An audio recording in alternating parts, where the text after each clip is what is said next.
Around the world, religions and faiths are practiced and celebrated throughout towns, communities, cities, and nations.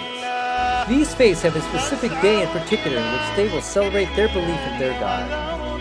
In the nation of Islam, Muslims will celebrate Quba on Fridays.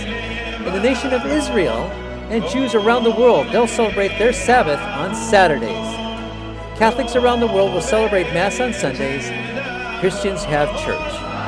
In Ventura County, there are over 274 churches. Oxnard has 153 of them in various denominations. But with all these places of people, of faiths to celebrate, they often ignore an invisible group of the unwanted, the homeless. So, where do the homeless go?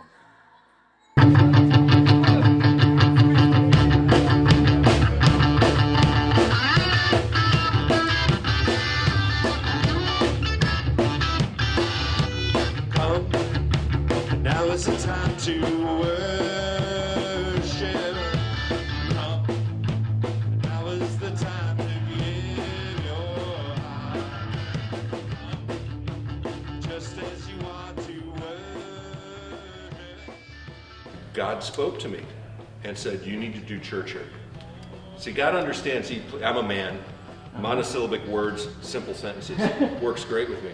So on the way home from feeding with this other church, Kate's sitting next to me and I kind of elbow her in the car. I said, you're going to think I'm nuts, but God said we need to start a church here. And she said, shut up.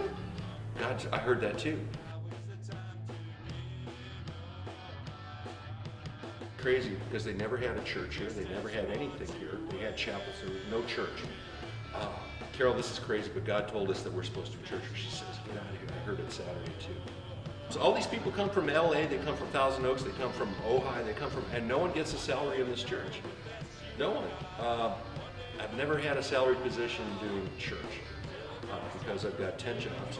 But all these people come in and like what they see and want to contribute to the Great Commission. And that's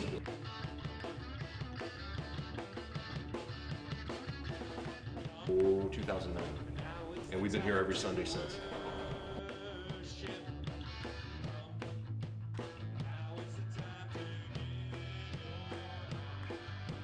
So it's not traditional in the sense of buildings and maybe programs and a weekly Bible study, but it's traditional in the sense that Jesus is here every Sunday, that His word is being spoken, that encouragement and love is poured out on every person,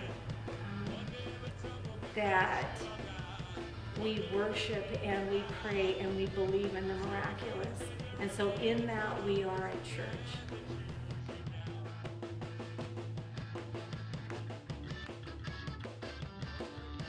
Well, because one of the questions that came up with, and I asked you this before, is regarding the lunch that you put on. That's food. That costs money. That can't be just donated. Consistently, once in a while I understand, but you do this every first Saturday of the month.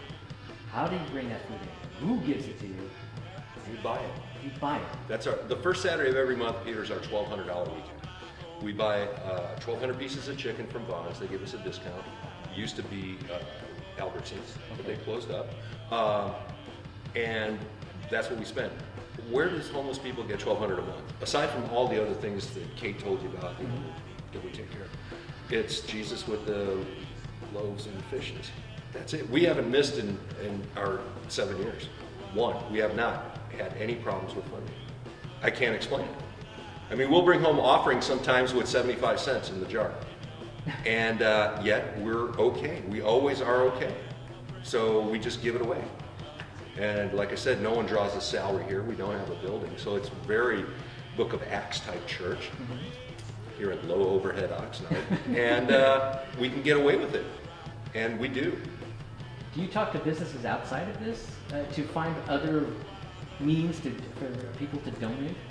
Through Foursquare, I assume? Well, no, not through Foursquare. No? No, we don't get really much from them. And I'm not dissing them, we just don't. But there have been people that are very successful in business and stuff, show up once. And the next thing you know, we'll get a $5,000 check or a $10,000 check. It's happened. And they just say, really like what you're doing. You guys are about the only real deal. well, why aren't you coming here? And then they kind of get quiet. You know. Well, that's But typical it's- minister talk. Why aren't you here? Well, you know, I mean, you'd think if you were writing that big of a check, and that's big money to me, gosh, you'd like to see what's happening. But there are some other people who, and the internet, believe it or not, we have a website, churchinthealley.org, and people go to that, and they like what they see, and they send money through PayPal. We've gotten money from people I don't even know.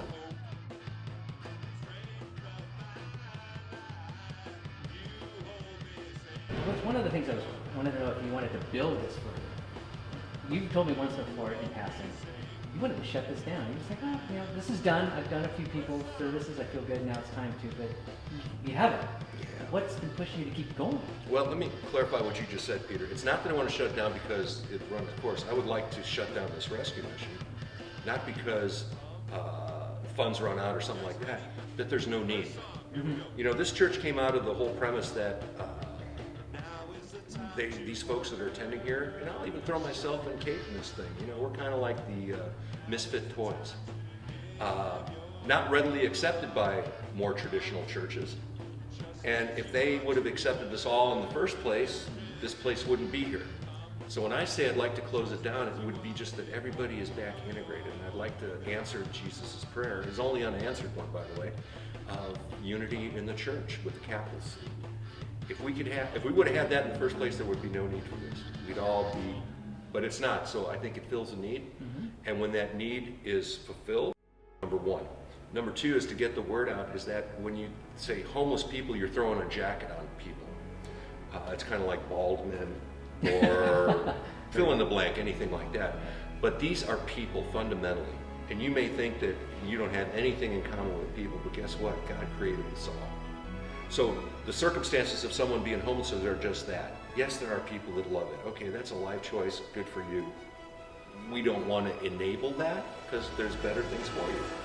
But a lot of people fall in hard circumstances and hard times, and the homelessness becomes like the forefront thing as people we like to classify. If anything comes good out of this video is that when you see someone holding a sign up on the freeway exit, or if somebody asks you for some food, you look and see a person and not a condition. That would be the biggest thing that I could hope that this video does, is that just like you, they want to be loved, they want to succeed, they want to be taken care of. All of these things we all share.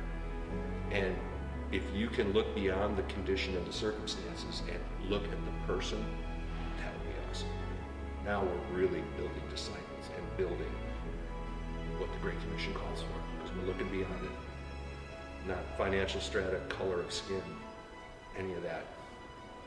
You're my brother, you're my sister. Jesus said, love the Father, love your neighbor as yourself. All you need is love, as the disciples John and Paul said. Just saying. Absolutely.